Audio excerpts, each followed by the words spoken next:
निर्णय आपण घेतला। खरं तर हे सगळं आता कोणी करायला पाहिजे होतं, काय कोणी केलं नाही याच्यात मी जात नाही, कारण आज आपला आचारसंहिता आपण घालून घेतली आहे। पत्राचं आहे ना, ते चालू आहे ना, पत्राचं उत्तर आहे, आणि म्हणून ते चालू आहे ना, तुम्हाला देतो। आणि म्हणून यामध्ये सर्वोच्च न्यायालयात क्युरेटिव्ह पिटिशन वर देखील सुनावणी झाली, त्यात देखील राज्य सरकारच्या बाजूने भक्कमपणे बाजू मांडण्यात येईल। त्यामध्ये देखील आता आज आपण हे देतोच आहे। त्यामुळे मराठा आरक्षणाच्या बाजूने युक्तिवाद करण्यासाठी राज्य सरकारच्या वतीने सिनियर काउन्सिलची देखील आपण फौज उभी केलेली आहे। त्यामध्ये ज्येष्ठ विधिज्ञ नाना हरीश साळवे साहेब, मुकुल रोहतगी आणि तुषार मेहता, आपले सॉलिसिटर जनरल, आणि असे आत्माराम नाडकर्णी, पटवालिया, विजयसिंग थोरात, साखरे, शेखर जगताप, वैभव सुखदरे, अक्षय शिंदे आदी सांगतो, म्हणजे तुम्हाला लक्षात असेल। आणि या लोकांनी अगोदरच्या सरकारमध्ये पण काम केलं, असं आपण काही त्यांना हे डावललं नाही। उच्च न्यायालयात मराठा आरक्षणाची बाजू सक्षमपणे मांडणाऱ्या विधिज्ञांचीही या कामी मदत घेतली जाते आहे, ते पण आपले मदत करतात। टास्क फोर्स देखील स्थापन केला आहे।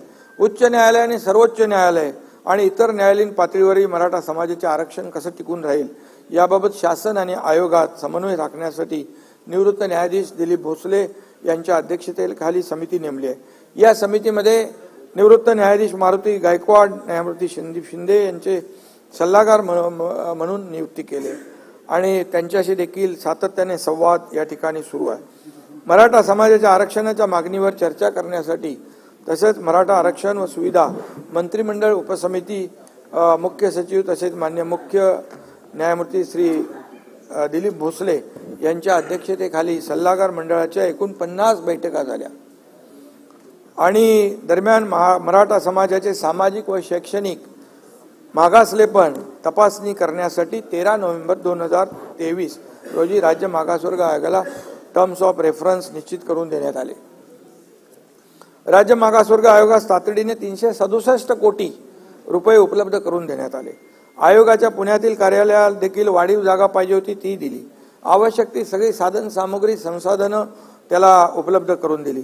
नमुना सर्वेक्षण न करता सर्वोच्च म्हणजे सॅम्पल सर्वे न करता सर्वोच्च न्यायालयाने जे काही इम्पिरिकल डेटा गोळा करण्याचं जे काही त्याच्यामध्ये त्रुटीमध्ये आलं होतं ते मोठं शिवधनुष्य उचलायचं होतं आणि त्यामुळे सर्वेक्षण अचूक आणि निष्पक्षपणे वैज्ञानिक प्रोफेशनल पद्धतीने होणं गरजेचं होतं।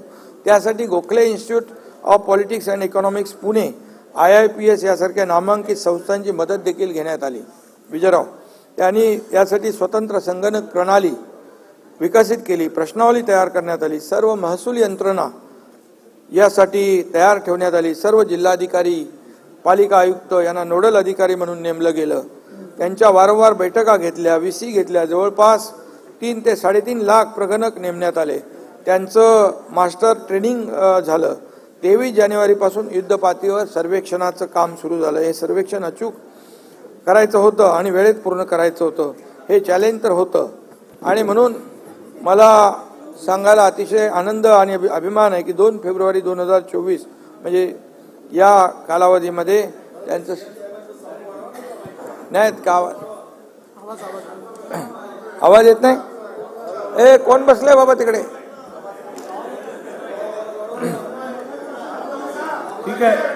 ठीक आहे करूया। आवाज वाढलेला आहे।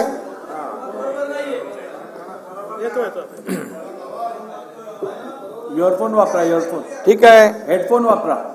मी सगळ्या ज्या काही तांत्रिक अडचणी सुरुवातीच्या तक्रारी त्यामध्ये दूर केल्या। या सभागृहाच्या माध्यमातून राज्य मागासवर्ग आयोगाचे अध्यक्ष निवृत्त न्यायमूर्ती सुनील सुखरे साहेब, मागासवर्ग आयोगाचे सर्व सदस्य, गोखले इन्स्टिट्यूट आणि ज्यांनी हा गोवर्धन पर्वत उचलला ते सर्व प्रगणक, महसूल यंत्रणा, अगदी थेट सरपंच, तलाठी यांच्यापर्यंत सर्वांचेच मी मनापासून आभार मानतो, त्यांना मनापासून धन्यवाद देखील देतो। हे काम निश्चितच जबाबदारीचं आणि आव्हानात्मक होतं। एखाद्या समाजाला न्याय देण्याचं काम 16 फेब्रुवारी रोजी माननीय सुनील सुखरे साहेबांनी हा अहवाल वर्षा येथे आम्हाला सुपूर्द केला।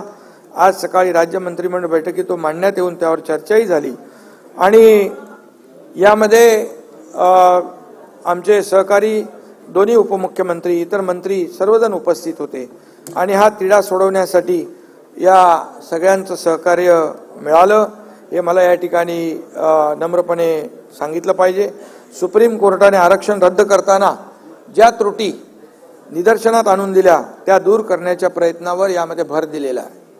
आम्ही अत्यंत वेगाने ताकदीने काम करून कायदेशीर प्रक्रिया पूर्ण करीत आहोत। अशा पद्धतीने टप्प्याटप्प्याने मराठा समाजाचे आरक्षण कायद्याच्या चौकटीत बसण्यासाठी सरकार पूर्णपणे प्रयत्न करते आणि सुप्रीम कोर्टाच्या एका निकालात नमूद केल्यानुसार विशिष्ट जात किंवा समुदायांच्या इतर मागासवर्गीयांच्या यादीत समावेश करण्यासाठी अपवादात्मक व असाधारण परिस्थिती सिद्ध होणे आवश्यक असते आणि एक्स्ट्रा ऑर्डिनरी आणि एक्सेप्शनल सर्कमस्टन्सेस राज्य मागासवर्ग आयोगाने या सर्वेच्या माध्यमातून ते सिद्ध केलं आहे असं मला वाटतं। मराठा समाजाला टिकणारं आणि कायद्याच्या चौकटीत बसणारं आरक्षण मिळवून देण्यासाठी शासनाने मोठं पाऊल उचललं आहे। आता ते टिकून राहावं म्हणून राज्य सरकार आपली सर्व ताकद पणाला लावणार आहे, आपल्याला विरोधी पक्षाला सोबत घेऊन। आणि म्हणून माझं एकच म्हणणं आहे, आपल्या शांतताप्रिय महाराष्ट्रात कोणत्याही निमित्ताने समाजात वितुष्ट येता कामा नये। चर्चेतून योग्य तो मार्ग निघाला पाहिजे अशा प्रकारचं मी आवाहन आपल्या सगळ्यांना करतो आणि या राज्यातील सर्व समाज बांधव यांना देखील मी करतो। प्रत्येक समाज घटकाला त्या राज्याच्या प्रगतीत त्याचा योग्य वाटा मिळाला पाहिजे अशी आपल्या सरकारची धारणा आहे। आणि यामध्ये कुणबी दाखल्यांच्या संदर्भात देखील आपण मुद्दा उपस्थित केला। त्यामध्ये जस्टिस शिंदे त्यांच्या अध्यक्षतेखाली आम्ही समिती नेमली, त्याचं काम सुरू आहे। मराठवाड्यातील मराठा कुणबी मराठा जात प्रमाणपत्र देण्याची कार्यपद्धती देखील निश्चित केलेली आहे आणि ते आणखी काही पुरावे आहेत, त्याच्यात मी डिटेलमध्ये आता जात नाही। त्याच्यामध्ये ते दिले ना आपण आणि यामध्ये आपल्याला हो सगळे वेबसाईटला टाकलेत नावं आणि त्यामध्ये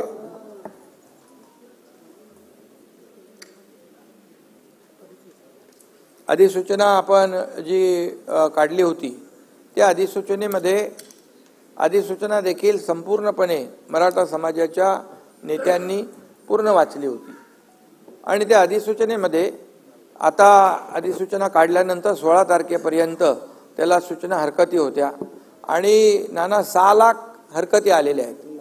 तर आता 6 लाख हरकतीची छाननी सुरू आहे आणि छाननी सुरू असल्यामुळे त्याची योग्य ती प्रक्रिया पूर्ण करून कंप्लीट प्रोसेस पूर्ण करून त्यावर सरकार योग्य तो निर्णय घेईल। हे आपल्याला जी शंका होती त्या बाबतीमध्ये मी या ठिकाणी सांगतो। त्या डिटेल मी आज जात नाही कारण ते मग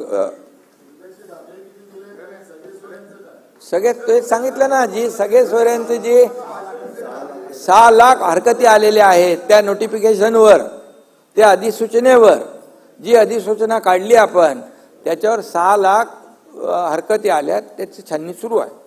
आणि म्हणून मी आपल्याला एवढंच सांगतो की आता कलम